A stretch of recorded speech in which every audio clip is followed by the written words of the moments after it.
And we're live. Take it away, Mariana. Hello and welcome. I'm Mariana Islam, and I'm the Director of Programs and Advocacy at the Schott Foundation. We're an education justice fund working to build a movement for equity and opportunity in public education. We're also home to the growing National Opportunity to Learn network with over 30,000 people, including students, parents, educators, and advocates just like you, working to ensure systemic change. I'll be your moderator for this discussion, which is focused on girls of color and school resource officers. This webinar is the third of a three-part series that has been sponsored by the Schott Foundation and Communities for Just Schools Fund. Together, we're taking a holistic approach to addressing the problems of school safety and how they interact with larger systemic issues and equities surrounding gender, race, sexuality, and class. We want to lift up the work of our partners, and especially those voices of Black and Brown students of color who experience the response of experiences that they've had around school safety has always been in ways that have criminalized them. And we want to lift up calls from our advocates from across the country, including 17-year-old Chicago High School senior Alex King, who in a Teen Vogue op-ed just yesterday explains why hardening schools isn't the answer to concerns around safety, and really challenges us to fundamentally rethink safety by providing the supports that communities and schools need to really center the social and emotional needs of students. So I'm delighted to be joined today again by our presenters, who are just two simply amazing advocates who are on the forefront of policy and research that are affecting women and girls of color nationally. I'd like to welcome Dr. Monique Morris, who is the co-founder and president of National Black Women's Justice Institute, and Rebecca Epstein, executive director of Georgetown Law Center on Poverty and Inequality. They have developed the Be Her Resource Toolkit, which offers strategies and much needed guidance to improve relations between school resource officers and girls of color. And to help facilitate your engagement, we ask that you please post your questions and comments in the chat box or tweet them to us using the Schott Twitter handle and hashtag, which will be posted on your screen. You may start posting your questions now or midway through the webinar, and we'll reserve the last 15 to 20 minutes to respond to your questions. So at this time, I'd like to turn it over to Rebecca to provide context and overview of the toolkit. Rebecca. Thanks, Mariana. Monique and I really appreciate the opportunity to present on our toolkit this afternoon. And just as brief background before we dive into the report itself, I wanted to provide a little bit of a sense of who we are and how the toolkit fits into our broader mission of our organizations. So if you could just put up the first slide. For those of you who are unfamiliar with the Center on Poverty, we're housed on the campus of Georgetown Law, and our work is made possible by government grants and private foundation support. So in particular, we're grateful to the Schott Foundation for providing support for us to communicate more broadly about this toolkit that we're presenting on today. And of course, the Center on Poverty co-authored this toolkit with Monique and the National Black Women's Justice Institute. And on the center side of things, this was a project that was undertaken as part of our project on marginalized girls, which focuses on low-income girls and girls of color. Next slide, please. And this spring, our work on girls' issues is going to be elevated under our new initiative on gender justice and opportunity. Next slide. And given the audience that's here today, I just wanted to digress for a moment from the toolkit to announce a new platform that I think some of the attendees of this webinar who are interested in schools' approaches to girls of color might be interested in.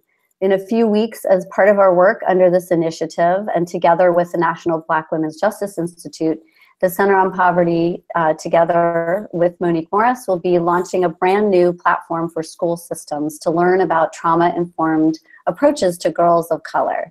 Next slide. And this platform will be primarily web-based, and membership is free to those who work within school systems. So I'm just taking a moment to mention this in part because those of you attending this webinar seem particularly well-suited toward being interested in hearing more about the network. And if you want to learn more before our launch, you can email us at info@LN4GC. That's for Learning Network for Girls of Color. So that's info@LN4GC. All right, so getting back to the toolkit, we can go to the next slide. We released this report back in September, And it addresses the relationship between school-based police officers, who are known as school resource officers, or SROs, and girls of color. And the ultimate goal of the toolkit is to reduce the disproportionate punitive treatment of girls of color in schools and their rates of contact with the juvenile justice system. And we also aim at a level that flies a little more under the radar to reduce the impact of negative messages that girls of color tend to receive from SROs in school. And those too can have a significant harmful impact and a ripple effect on their experiences and their ultimate outcomes. And the toolkit's based on research that Monique and I conducted primarily in the South, though not exclusively. We conducted focus groups with girls of color and school resource officers separately. And it's important to note from the outset that our approach in researching and writing this toolkit was through the framework of an appreciative inquiry.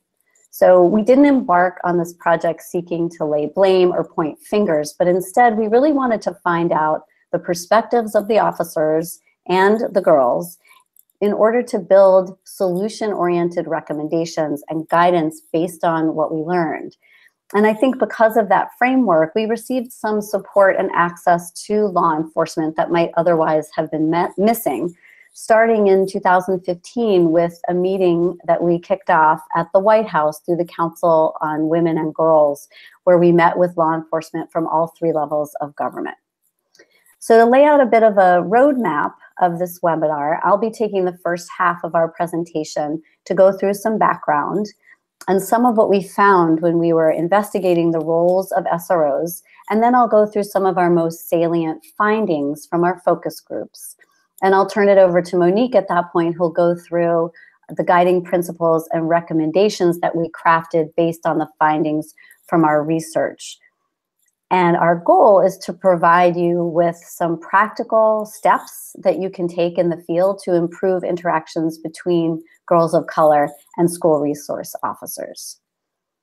And I want to start with an important caveat, not to sound too much like a lawyer, but to frame the context of this toolkit, we do want to take a step back first and say, in acknowledgement of the complex issues involved, we wish that this toolkit weren't necessary at all. And all we needed to do was produce a report saying, we don't need police in our schools, period, and leave it at that. But the reason that we engaged in the research we did was from a different lens, a lens that's based in the reality that police in our schools, for now, are a fact of life, at least for the foreseeable future. And since they're there and they wield the level of authority that they do, we need them to do the best job they can in interacting with students. And in that conversation, which is often centered on boys, we also must train a spotlight on girls of color as well. Some issues relevant to girls of color obviously can overlap with boys, but there are also important issues that are unique to girls and girls of color in particular that need to surface in the dialogue and be addressed to ensure girls' safety in schools. So to give you a sense of the scope of this issue and the seeming permanence of SROs in school, let's take a look at the next slide that illustrates that over 30,000 SROs are working in our public schools today, counting both full and part-time officers. So as I said, whatever our ideal notion may be of police-free schools, they're a fact of life for now, especially given that the justification for these officers is to keep students safe. And student safety, of course, is a goal we all share. So we took that notion that SRO's purpose is to create safety in schools, and we examined what safety looks like to girls of color and how that meshes with police officers' view of safety and their roles in an effort to gain the perspectives of both of the principal actors involved to inform our conclusions. So our toolkit starts by looking at the landscape of SROs across the country before delving into issues specific to girls of color. And we found a remarkable lack of uniformity in regulations about training requirements for SROs and a lack of uniformity regarding the formal agreements required between schools and police departments. Next slide.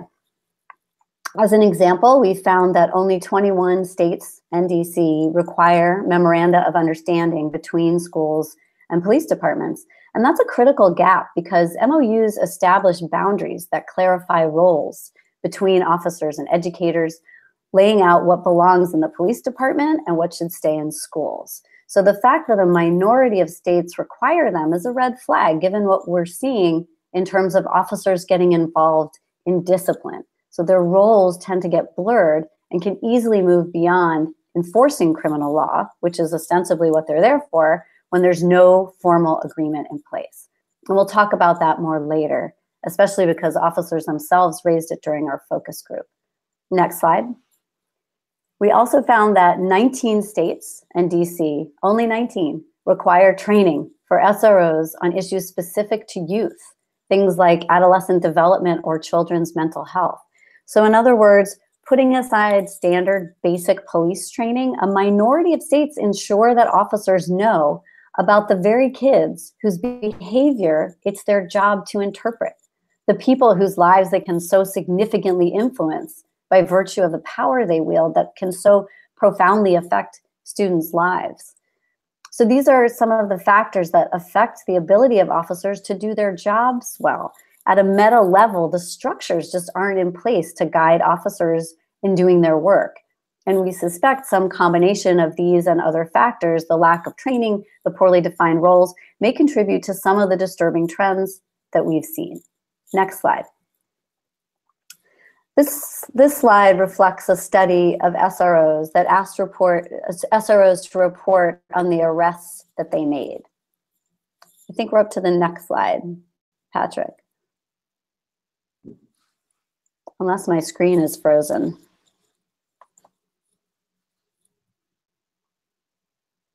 We're looking for a slide that has 4 bars. That one is up on the screen. Oh, okay. I guess my screen is a little bit behind, so I'll just have faith and move on. So in this study, officers were self-reporting about the arrests that they made. And it found, as you can see, that 37% of the SROs said that they arrested kids to calm down students who were disruptive. 55% of the SROs reported that they arrested kids for minor offenses because teachers asked them to. And 68% of the participants reported that they arrested students just to teach kids that actions have consequences, 68%. And 77% of participants self-reported that they arrest students to calm them down, period. So these were officers' own descriptions of what they do and why they do it. And the numbers seem pretty clearly indicative of law enforcement overreach. And again, this is at the level of arrest. These are officers arresting kids to teach them a lesson. And that experience obviously can have a profoundly harmful impact on children. And most relevant to our presentation today and our toolkit, these kinds of actions are having far-reaching. Next slide. So let's take as an example one of the areas that emerged from that study that I just spoke about. And that's the category of arrest in which SROs acted because students were deemed disruptive. And this is one key area where girls of color are disproportionately disciplined at school. Offenses like disruptive behavior or disrespect, those kinds of offenses are subjective. They're entirely up to the interpretation of the enforcer. And they've been shown to be enforced against Black girls more than other groups in school. This slide reflects a study that showed that the gap in disciplinary rates between Black and white girls for subjective offenses is much wider than the gap between Black and white boys. Are you seeing? There we go. Now my screen has caught up and I can see that you're on the right slide. If you look at that last row of disruptive behavior, we can see that Black girls are 3 times more likely than white girls to be disciplined for that offense. But if you look at boys on the right-hand side, Black boys are only 1.5 times more likely to be disciplined for disruptive behavior than white boys. Now I say only, and I mean that relative to Black girls' discrepancy with white girls, but of course it's a significant gap for Black boys as well. But it's significantly wider for Black girls. And the significance here, of course, is that enforcement of these kinds of offenses are vulnerable to the influence of bias. Next slide. Meanwhile, we also know that nationally, Black girls are arrested and referred to law enforcement at school at wildly disproportionate rates to their enrollment. This slide was created by the National Women's Law Center. And if you look at the dark blue bars, they show you that Black girls represent a vast minority of the total girls enrolled in schools. But when you look at the lighter bars, which represent referrals to law enforcement and arrests, you can see that Black girls are disproportionately represented compared to their white peers. And the National Black Women's Justice Institute's more recently released numbers indicate that, if anything, the situation has only gotten worse since the time of the stats in that slide. So there are clear discrepancies for girls of color. And in considering how SROs figure into these statistics, consider their power to arrest on site for reasons that are very much up to their own interpretation and their own discretion. And the fact that laws are still on the books in many states that directly criminalize student behavior, like the offense of disrupting schools, which is codified into law in 22 states, according to a study that was published in The Atlantic last year. So that means that behavior that really belongs in the principal's office through involvement of SROs can instead directly lead to juvenile justice involvement. So that's the backdrop against which we can view the findings we made from our focus groups. And I'll turn to those now and present some highlights, though you can find more in the toolkit and more detail as well. So we're ready for that next slide. First, I'm going to present some findings from the police officers. And the first one is that SROs told us that teachers request them to get involved in disciplinary matters. So this finding reflects a point I was making earlier about the lack of clarity between SROs' roles, which is to enforce criminal law, versus teachers' roles, which is to enforce discipline. But what the police reported here is interesting, though, because often when we think about SROs' overreach, we might tend to envision them muscling their way in and escalating a situation with students of their own accord. But that may not reflect the entirety of the problem. Here, the officers reminded us that at least in some situations, maybe not the kind that make the news, officers sometimes face a conundrum, because even if they are well-trained and even if they know they shouldn't be involved in disciplinary matters, they might face pressure to take action when teachers call them in to get involved. So that adds a layer of nuance to the analysis in our examination of SRO's actions. And again, points to the need for establishing boundaries, not just for the officers to be clear about their roles, but for educators as well. Next slide. Another interesting finding from police officers is that they really don't receive training, seemingly any training whatsoever, on issues specifically relevant to girls of color. And this became evident in two ways during our focus groups, indirectly and directly. So Patrick, if you could click so that we see one of the quotes, you can see from that quote from that police officer, which unfortunately is too small on my screen to read, but you can read it yourself. This officer was overtly identifying the connection between SRO's lack of training and the school-to-prison pipeline for girls of color.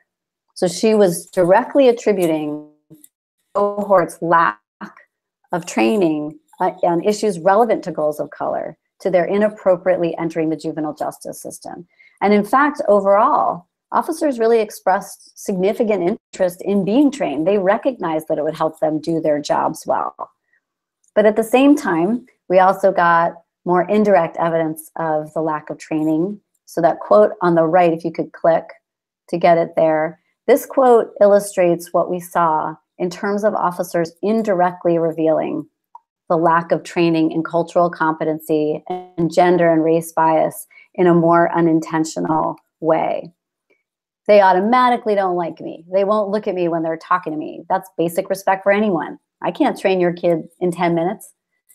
Right? So think about what he's saying. The officer is making clear that he locates the problem squarely with the girls, and he interprets them as initiating a relationship that doesn't respect officers and the situation he's helpless to change. So you can see a start to a cycle here where an officer isn't well trained. They may be more likely to interpret behavior in a way that doesn't account for cultural difference or in a way that doesn't account for trauma, whether that might be historical trauma or more immediate past real experience with officers. And when those kinds of factors are in play, it's rarely accurate or constructive to view students' behavior as disrespect or poor upbringing. You can think of several reasons, right, that girls might not meet an officer's eye that might indicate something other than disrespect. I would say even if respect is at issue, the officer clearly didn't have the tools to take the lead in fixing the problem, in overcoming any kind of potential barrier between him and the student. And so, again, this harmful cycle can begin with suspicion on both sides, a lack of understanding, and potentially very harmful results for the girl. Next slide. The last finding I wanted to highlight from our focus group with officers is that SROs talked about their attempts to modify the behavior and appearance of girls of color. So this was an interesting factor that we identified. Officers were very open in expressing how they try to enforce not simply dress codes, but also mainstream cultural norms of how they felt ladies should behave. And their intent, at least the officers we spoke to about this, was to be, as they viewed it, helpful to girls. They felt they could play a role in helping teach girls of color to behave in ways that would encourage the girls' success out in the world. So again, you can see we have a complicated set of issues here in terms of the messages that girls of color are receiving from uniformed officers. And we'll hear about this same issue from girls in a moment. So let's go to the next slide, and I'll turn to what the girls told us as we conducted focus groups with them. And I want to begin from the same starting point as we did with the SROs when we asked them how they define safety.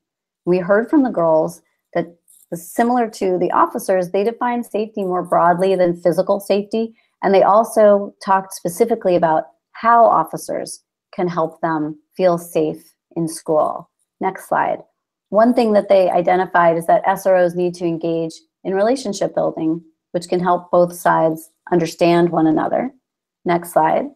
And the girls also suggested that SROs should learn to communicate more effectively, again, as a means of how SROs can increase their sense of safety in school. And on this, I want to relate a story that a Black girl told us during one of our focus groups. And on this slide, you can see a clip from her story. She was describing an altercation with a white girl whom she described as initiating the incident. The white girl initiated it. But she said that when the officer came in, not having witnessed it, he walked straight up to her, the Black girl, and said, "What did you do?" as his first response. So his choice was to approach with an accusation, having not witnessed the incident. And her reply was, if he could have come in and was like, okay, what happened? Sit there and tell him, but he didn't do that. So I got mad and was like, get out of my face, because you don't come at me like that. So what happened next? She says the officer went over to talk to the white girl, ignoring this girl entirely and her side of the story. And she was upset by that. She felt she was without the officer having the benefit of any information. And when she articulated that to the officer, she wasn't heard at all. And this is a child, not an adult, interacting with a figure of authority. And she knew from telling us that her story illustrates that more respectful and fair communication could have led to a more helpful investigation and potentially a better resolution, which could ultimately improve safety on campus. But instead, as it was handled here, the girl felt devalued and prejudged, so she shut down communication. And from her perspective, there was no satisfactory resolution of the incident that she still carries with her. So in addition to communication issues, of course, this story also carries with it that sense of racial bias on behalf of the SRO. Next slide. And in fact, we did find that girls of color believed they were treated punitively, at least in part because officers, they felt, don't understand some of the broader external factors like poverty or racism or trauma that can contribute to the behavior that the officers are responding to. Next slide. Very similarly, Black girls in particular identify racial bias outright as a factor that negatively influences SRO's decision-making. And overall, girls voiced really powerful reflections of their sense that they're consistently receiving the message that officers don't expect anything positive from them. I think if you click, there might be a quote here. Instead, they're suspected of criminal activity and they aren't understood. And you click one more time. And again, this isn't out in the world somewhere. This is within the girls' own schools where they should feel safe. Next slide. The last finding that I'll highlight from girls reinforce what we heard from the officers that I mentioned earlier. And that is that officers attempt to modify their behavior and appearance. They talked about it too. So now we have evidence both from the girls backed up from the officers acknowledging that this is happening. And girls showed some resistance to this. They talked about how the definition of what's ladylike can differ according to each individual. And some also expressed resentment that SROs were trying to act as they saw it like their fathers. It was an interesting aspect of the conversation that's very layered. So these are some of the highlights of our findings. And again, you can find more in the toolkit itself. But at this point, I'd like to turn it over to Monique to discuss what we concluded from our findings, specifically our recommendations and guiding principles moving forward to improve some of the challenges we identified. Thank you, Rebecca. Hopefully everyone can hear me okay.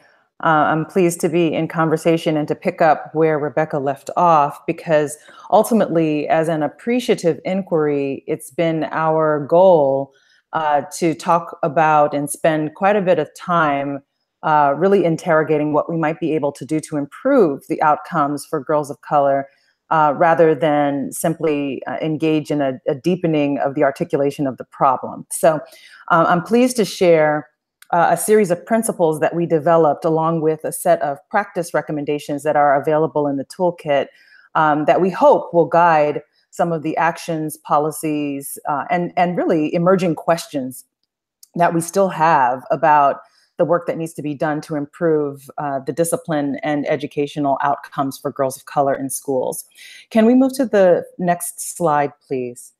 So the first principle that we engaged is states that we would like for there to be a clear restriction in law enforcement roles and responsibilities and formal agreements with schools. If the goal is to minimize police intervention, particularly given some of the examples that Rebecca shared that do not warrant police intervention, then we have to engage in a clear articulation in a formal agreement of what we want to be in place and what we don't want to be in place. Advocates can work with school districts to impress upon them the importance of engaging in formal agreements and can work with state legislative efforts to require this. Again, one of the most alarming findings from the study was that there is a tremendous amount of variability across the country with respect to how and where we see formal agreements in place. But an MOU from both sides of this discussion, both from the school standpoint and from the perspective of law enforcement, was something that emerged as a clear first step in having a mutually beneficial engagement that can minimize harm among girls of color. Next slide. We also ask that there be the development of incident protocols and decision-making instruments for SROs. And we offer in the toolkit some specific examples, particularly out of Georgia, where there have been conflict avoidance decision trees and other tools that help guide some of the decisions that individuals are asked to make. One of the things that we know and that we see reflected in the findings is that law enforcement in schools, they have tremendous discretionary decision-making ability. The discretion that is used in many of these cases is responsive to what they know and what they have available to them. Rebecca shared some of the thinking behind some of the actions that are taking place, and we see those to be problematic, which means that there's an opportunity for us to help guide some of the decision-making and to support the capacity of schools to work with officers to develop protocols and other instruments that can help them engage in a more objective fashion. There's also an opportunity at the local level for advocates and others to work with their local racial and ethnic disparity or DMC committees to discuss and advocate for the development of these decision tools with a specific consideration or set of considerations for girls of color. Many DMC efforts or RED efforts statewide do not have explicit protocols or discussions in place to engage girls of color. However, this is a prime opportunity for us to develop some of these tools and to talk further about how we can really regularly work with professionals around their own capacity to be more responsive to girls of color in the field, and take under consideration some of the intersections between race, gender, sexual expression, and gender expression that we know to be considerations for girls who are most at risk of school pushout or contact with law enforcement in schools. And so we share in the toolkit some specific ways in which decision-making protocols have helped to guide some of this work, and what we think will be critical questions that can continue to inform the work as it develops at the local level. The next slide, please. So we obviously feel that it's critical for us to collect, review, and act on data. I was talking earlier about the racial and ethnic disparities committees that exist in the states as part of the work that's happening around efforts to reduce rates of contact between youth of color and the juvenile court and juvenile justice system. And that process has largely been about the collection and opportunity to analyze data at specific decision points. Advocates have been pushing for years for there to be a more rigorous engagement of the data, particularly as it involves the opportunity for us to explore what's happening with girls of color. It's not readily available in disaggregated ways, particularly around sexual assault victimization in K through 12. But we often get our data that help us describe those punished for such offenses, but not those who are experiencing it from a victimization standpoint, which would require a different set of conversations about how we build out safe communities for and with girls of color. The importance of disaggregating data is one that we see as critical to this effort to help explore the conditions and respond to the conditions for girls of color. Not knowing the severity of their concerns and contact with law enforcement is something in schools is something that prohibits us from really moving in informed ways in developing responses. So we encourage efforts that collect, review, and act upon data that can better guide some of the decision-making that takes place. There are positive examples that we share in the toolkit about data that's been able to help move efforts forward. One of those efforts that we highlight is actually in Broward County in Florida, which has been in the news in recent months. That really is about the development of a collective agreement on discipline and requirements and the data that they've been able to collect to help us understand the urgency of certain issues and the ongoing monitoring of these data in order to help us isolate specific points of interest and specific points of intervention or potential intervention. Next slide. So the fourth principle that we highlight is one that says that we'd like for there to be the development and implementation of a continuum of non-punitive responses. For too long in our society, we have conflated punishment with accountability. We've conflated punishment with opportunities to intervene in negative student behavior. This principle is one where advocacy for the development of new responses can be greatest to ensure that they are responsive of spaces, communities that have learning environments in them that are really committed to understanding that student behavior, particularly negative student behavior that is a function of trauma, both lived and historical, in understanding that we need to develop a full continuum of responses in order to develop conditions for learning that are safe for all students. This is fundamentally about school leadership, but it's also about the infrastructure that's set in place and the decisions that we have that are based upon the beliefs that inform the extent to which we see young people as being capable of partnering with us in the co-construction of safety, or whether we believe that exclusionary discipline is the single most effective way to curb negative student behavior. These are conditions that we find for girls of color to be most influenced by personal and societal biases that we want to more deeply interrogate, but certainly to develop structures that allow for there to be alternatives such as restorative practices, mindfulness, meditation, yoga, opportunities for there to be a clear response to the underlying issues that can build relationships and curb negative student behavior, as opposed to simply criminalize them or move students out of a space where they are then expected to single-handedly return into community without the tools to effectively do so. So the fourth principle here is ultimately about developing out a series of non-punitive responses such that there can be a greater opportunity for healing in these locations for learning, and a greater opportunity for there to be less of a reliance on law enforcement to respond to all issues impacting and or related to negative student behavior among girls of color. Next slide. So principle 5 reads that we would like SROs to be provided with training on gender and racial bias and culturally competent approaches. Many agencies we found have a limited capacity, if any capacity, to engage this language and approach. Language that specifically calls attention to cultural competency, and language and approaches that are intentionally gender responsive.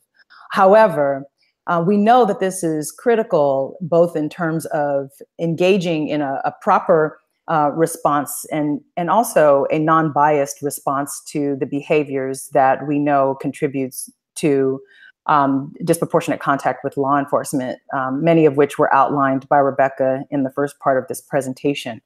This is also an issue that has emerged in our public consciousness, most recently with the Parkland students survivors, particularly those who identify as being of African descent, who called attention to the need for there to be a greater commitment among conversations about bringing in new law enforcement or surveillance in schools in response to tragedies that take place on campus with more police officers, without a specific consideration for the need to have diversity training and specific culturally competent or training in cultural competence, such that many of the conditions that inform interactions off campus do not replicate themselves on campus. And those contentious interactions that we see take place in our public domain that all of us are exposed to, we have to be cognizant of how it's impacting relationships between students of color and officers on campus. And so this principle is ultimately about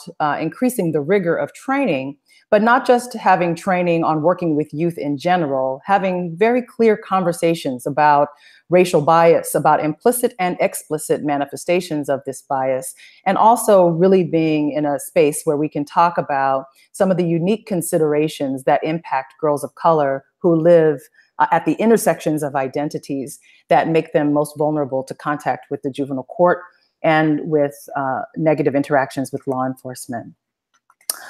Next slide, please. So principle 6 is about engaging opportunities for there to be whole and healthy spaces for children to learn. Requiring SRO training on children's and adolescent mental health is a recognition of the emerging neuroscience that tells us that young people who act out are essentially responding to conditions that they find harmful, and that much of our emerging understanding about responses to trauma help us develop alternatives to punitive discipline, because we now understand that these are functions of mental health and adolescent, among adolescents and children that we have been blind to in the past. Educators are increasingly having conversations about having trauma-informed learning spaces, but if SROs are going to be in schools and if school resource officers are going to be able to more effectively engage with girls of color, then they too must be a part of conversations that are exploring this notion of trauma, and not just being able to identify that a person has an experience with trauma, but really engaging in ways that do not exacerbate harm or trigger trauma when it's in place. Now, some may argue that the mere presence of law enforcement may trigger trauma, especially among girls of color who come from communities where there have been contentious relationships with law enforcement, or where the history of law enforcement interactions in their community have led to violence or fatalities that were perceived by the community to be unjustified. The establishing a roundtable at the local levels to address some of the linkages that need to be in place between agencies that are serving as in a law enforcement capacity in schools and the community leaders have to be a critical part for advocates in this space.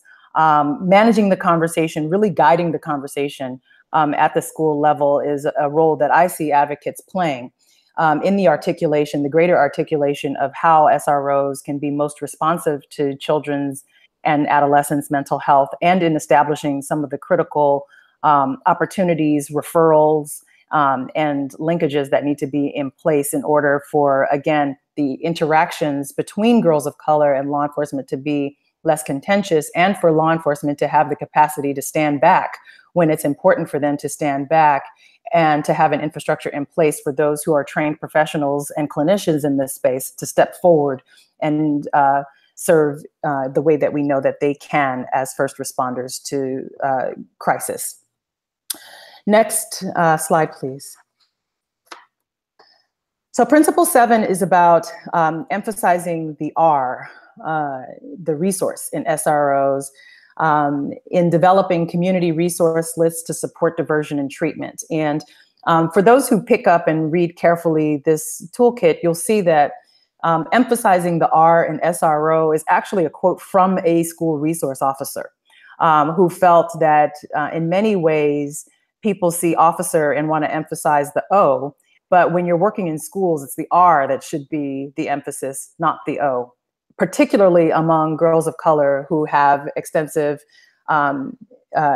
disproportionate histories with victimization and violence in their communities. It is important to establish that advocates can help with the development of an annotated list of community resources, and that if our goal is to minimize law enforcement interactions and law enforcement as the primary intervention strategy when girls of color are engaged in activities that we find to be problematic or that are actually disruptive or harmful to the school community, that means that we need other organizations to improve their relationships with schools and their identity as part of the, or their identity and engagement in the host of safety conversations that are taking place within the school community. So we include in the toolkit a series of potential examples and recommend specific information that should be included in these lists. And we hope you'll take a look at those that include information beyond just the resource or name of the agency, but also the languages that are spoken by the agency, the hours of location, such that accessibility can be part of the conversation associated with, whether this isn't a viable alternative to what might be otherwise a reliance on exclusionary discipline. Next slide, please. So Principle 8 calls for educators then to be trained on the limits of SRO activity and how to effectively handle disciplinary issues without police involvement. I spend a lot of time talking to educators who often offer that they didn't get into teaching to become disciplinarians. Those who do see their function in society as being disciplinarians. However, I think a growing number of educators are understanding that in order for them to be culturally responsive in their teaching and to be able to perform in ways that allow for them to explore the discipline that they've chosen to teach, that they must also be facilitators of a climate in the classroom that is safe and that is co-constructed in that way. Schools, much like society, have equated law enforcement with safety, but advocates and educators can help shift the narrative by playing a more active role in the coordination of volunteers in schools. They can work with schools to develop equity efforts that increase school and educator capacity to respond to disciplinary issues without police. And one of the great things about the Learning Network that the Georgetown Center on Poverty and Inequality, in partnership with the National Black Women's Justice Institute, is developing is a series of resources that can help educators understand not only just that there are limitations on the roles of SROs in schools and that they should not ever be called in to discipline, but rather only to enforce the law in schools, but that there are a host of other activities and resources available to them that can inform and improve their own responses to girls, and particularly those who are girls of color, and particularly those girls of color who are at higher risk of engaging in negative student behavior.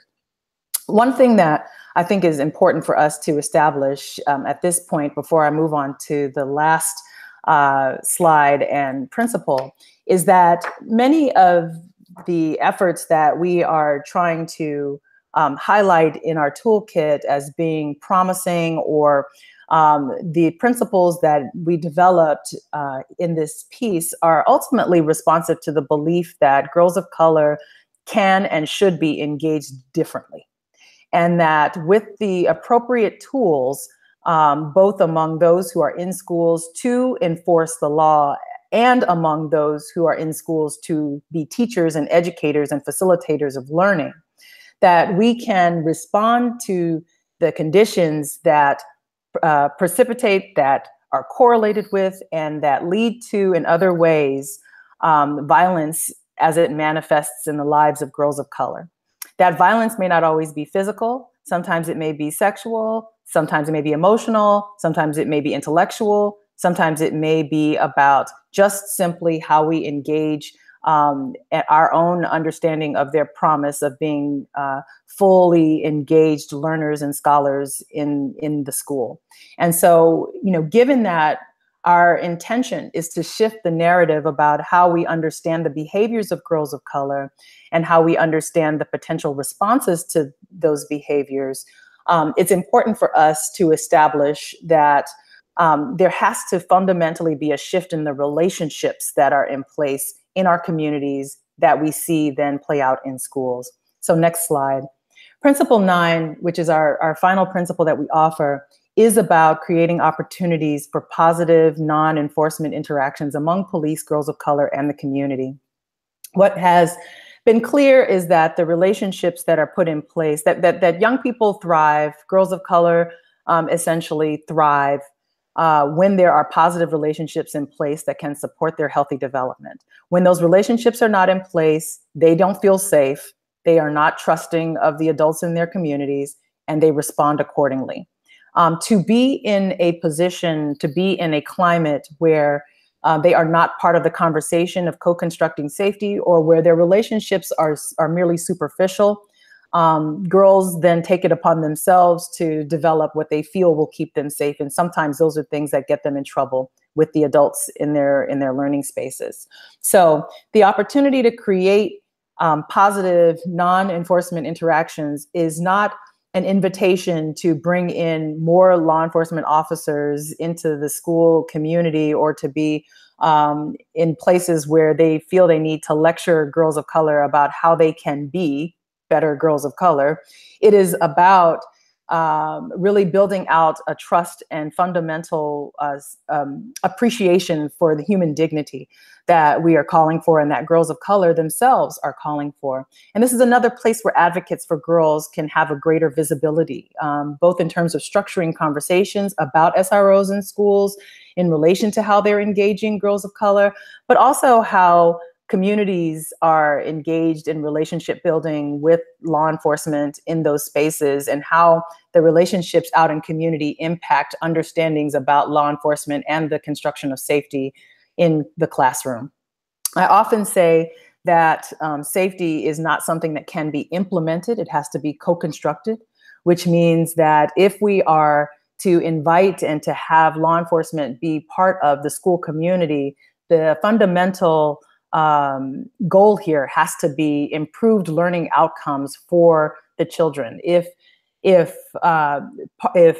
we have not fully addressed how some of the beliefs we have or practices we have are exacerbating some of the conditions of harm or facilitating what I call the tapestry of harm in communities of color, then we are part of the problem. So this toolkit represents an opportunity for us to rethink some of those conditions, to center girls of color in the conversation in a way that allows for us to talk about narratives and constructs of safety that must include discussions about trauma and sexual violence and intimate partner violence and domestic violence, that talks about reading of behaviors and clothing as an opportunity to reinforce other stereotypes about what we think are good behaviors among girls, and an opportunity, I think, for us to build out a community, a response community, a response village, really, for our girls that deepens the conversation and also invites more questions. So I'm assuming we have several, and I'll pause here and we'll shift to having more of a discussion about these issues. Thank you. I think with the time that we have remaining, we'll put in about 3 questions, so maybe 3 minutes per question. So just along the lines of co-constructing, what safety is from the perspective of young people and girls of color. I know that National Black Women's Justice Institute has done work in this area, and in Boston specifically has recently released a report with some advisory and recommendations on how to support girls of color in school climate, and with City Councilor at large, Ayanna Pressley. So I'm hoping that we can convene another webinar specifically about what that looks like. We know that our partners at Girls for Gender Equity have also been doing a lot around that work as well. So I'm gonna get into our first question, which is about, we have a number of members of law enforcement who are participating on this webinar. Welcome. We want to know what resources are available for training specific to law enforcement around youth development and around having more of a racial and economic justice lens to the work.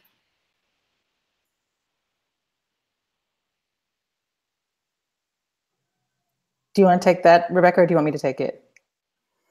You go ahead. I have a couple of ideas. I'm sure you'll address them. Okay. If not, I'll pipe in. Okay. I'm grateful for that question, and I'm actually really grateful that law enforcement is on the call today or on this webinar with us today. One of the things that we really hoped to do is to engage in a critical discussion. It's why Rebecca said we approach this as an appreciative inquiry. It's because we really understand that that there are many who are in schools who want to be as responsive as they can be to the needs of young people, and who genuinely love and appreciate young people. Unfortunately, what we get in much of our public discussion is the opposite. So I'm grateful that there are folks online and officers online today with us in this conversation. So in terms of what training there is available, unfortunately, there is not a lot of training. What we found in our study was that there were no specific trainings that are intersectional in nature, which means that they do not specifically address some of the unique considerations for girls of color that look at how race and gender work together, or race, gender, sexuality, and gender expression work together, or race, gender, sexuality, and economic conditions work together to inform particular conditions in a community or their interactions with institutions or other individuals. That said, I think that there are an emerging number of documents that are in front of perspective young or interactions with young people that I would use as a starting place for those officers who are interested in learning more about how they can show up differently or how they can better be responsive to the unique needs of girls of color. Mariana, you mentioned the Girls for Gender Equity report, The Schools Girls Deserve, which includes some specific recommendations that I think would be great to review and engage. Our Project Focus Girls of Color report that we did in partnership with the Boston City Council in response to schools in the Boston area is another area and place to start. The National Women's Law Center has released a report that, or a toolkit essentially, called Let Her Learn. That is, I think, a really great tool. And certainly the Georgetown, I can let you talk about your own resources, but there are several that Rebecca has published through the Center on Poverty and Inequality that also give a greater perspective about some of the conditions, particularly with respect to responding to trauma and the reading of Black girls that are uniquely problematic in the learning space. It's important to start with this reading, and the reason I offer that, because so much of when we talk about these conditions and we talk about the reading of behaviors, part of what we're talking about is the prevailing consciousness that we bring to this work. So what we believe about young people informs how we behave with young people, and whether we are aware of our biases or not, they still inform our decisions, our thoughts, and our actions. So starting with some of that reading would be, I think, a critical first step, but also recognizing that much of the way that we respond to some of these I think unique issues impacting girls of color ultimately is about the relationships we establish and the conversations we have with girls of color, and creating conditions where there can be these kinds of discussions, opportunities for intervention, I think are very promising. There have been locations where law enforcement has been part of the restorative justice processes that have been put in place in schools. Those are particularly exciting because they do not result in criminalization, and they result in a deepening of relationship that I think can be deeply explored or more rigorously explored. I think that the development of protocols has helped to guide some of the decisions in schools where law enforcement themselves recognize where they can stand back and where they do not need to be included in some of the responses to negative student behavior. Law enforcement officers who have been working actively to build relationships with communities are also, I think, important places to start, so that there is a conversation about what safety means, and how to move this work forward is a critical place to move in this work. I had one, so I'm an adjunct associate professor at St. Mary's College, and we train many and work with many students at the graduate level who are seeking to promote within their police departments and law enforcement agencies. And one of my students was interested in having this appreciative inquiry with respect to building out safety in an undocumented community. And one of the first actions that he took in moving in this community was to take off his uniform and to actually have conversations with people who were part of the community. And I think so often many of those who are tasked with co-constructing safety in schools lead with the uniform as opposed to the person they are on the inside, and building the relationships with people who fundamentally need that in order to feel safe. So I think there's an opportunity certainly for us to build out a specific training curriculum that focuses on girls of color with respect to law enforcement engagement with them. But there are ample materials available that are public that I think would be, really great first steps in starting to understand more what those issues, those core issues are, and how they want the adults in their lives, how young people, girls of color, want the adults in their lives and in their school community to show up for them. Great. That sounds like a perfect call to philanthropy too, since that seems to be a capacity building need. I wanted to ask if you can give a 30-second sort of plug, maybe Rebecca, on the types of activities and resources that will be available on the Network for Trauma-Informed Learning for Girls of Color. Sure. I'd be glad to. So members who are interested in joining will have access to quarterly webinars that we'll be hosting on just these kinds of issues. because the entire network is specifically geared not only toward trauma-informed classrooms, but trauma-informed classroom for girls of color. So participating in those webinars is one way to learn more. We're also hoping to host an online event where girls of color themselves will be talking about their experiences in schools, which is always the most informative and most important way to lead in learning more about these topics from the girls themselves. We're also going to be having a resource center so that you can go to the Learning Network and look at all of these resources that Monique just listed.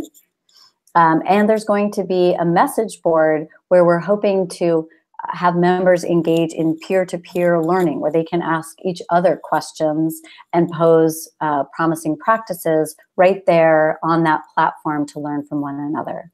In the interest of time, I'll stop there. Thank you so much, Rebecca, and thank you, Monique. Thanks for everyone for joining us today. Unfortunately, we're out of time.